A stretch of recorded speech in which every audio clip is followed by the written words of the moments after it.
What's up guys, Tech Flash here, and today we are going to talk about Huawei. Well, Huawei has been silent for quite some time now, and you might be wondering that Huawei is not going to launch their flagship devices globally. And you might be wrong, because it is reported that Huawei is going to launch their upcoming flagship device called P40 Pro in the early 2020, and that device is coming globally. However, it is very different from what we saw with Mate 30 Pro, as Mate 30 Pro was not launched globally, and in the countries where it was launched in a very small quantity just to satisfy the basic consumer needs. Well, launching P40 Pro is not going to be an easy task for Huawei, especially in the global market, because in the global market, most of the consumers want Google apps out of the box. And as you know, right now there is a feud going on between Huawei and the US government. So we believe that if US is not able to supply Huawei with the licenses required for the Google apps, Huawei might just not use Google Apps after all, and they just might stick with their own HMS,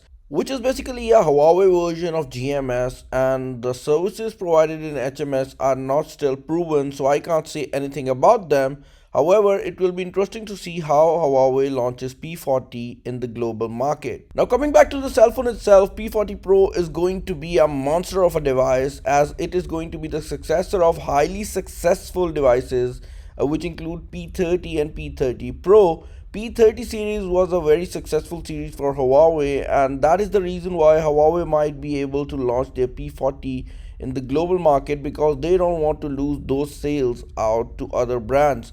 Now, if the rumors are true, then this device is going to be popular for one big reason, and that is going to be the battery technology which is used in this device, as this is the first time that we are going to see a graphene equipped battery, which is going to be a 5500 mAh battery with a much higher density than the conventional batteries we use in our cell phones right now, which means that you are going to get a much higher capacity in a much smaller footprint, which means you are going to get a much larger battery with the same thickness you would find on a conventional device. Also, an interesting change in the Huawei P40 Pro is going to be of the charger included in the box.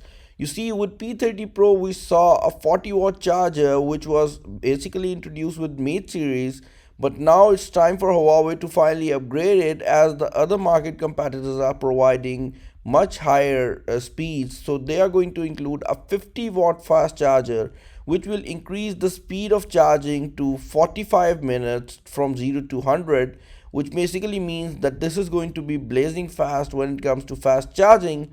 Also, an interesting change with P40 Pro is going to be the display technology, as this is going to be the first time Huawei finally adapts a higher refresh rate screen. And if the rumors are true, then P40 Pro might come with a 120Hz or even a 144Hz display technology, which means that the display on this phone will be much smoother when compared to other cell phone devices. Other specifications on this device are also very interesting. However, they are quite expected, because these are the specifications which we have seen with Mate series already, and this includes a waterfall display and a Kirin 990 upgrade. So finally you will be able to record 4K 60 frames video on your P series device, which is already available on the Mate 30 Pro. Also, an interesting change with P40 Pro might just be a dual OS system, where you would find an Android based system and a Harmony OS based system in the 2020. So you will be having a choice between different systems. However, that is very unlikely,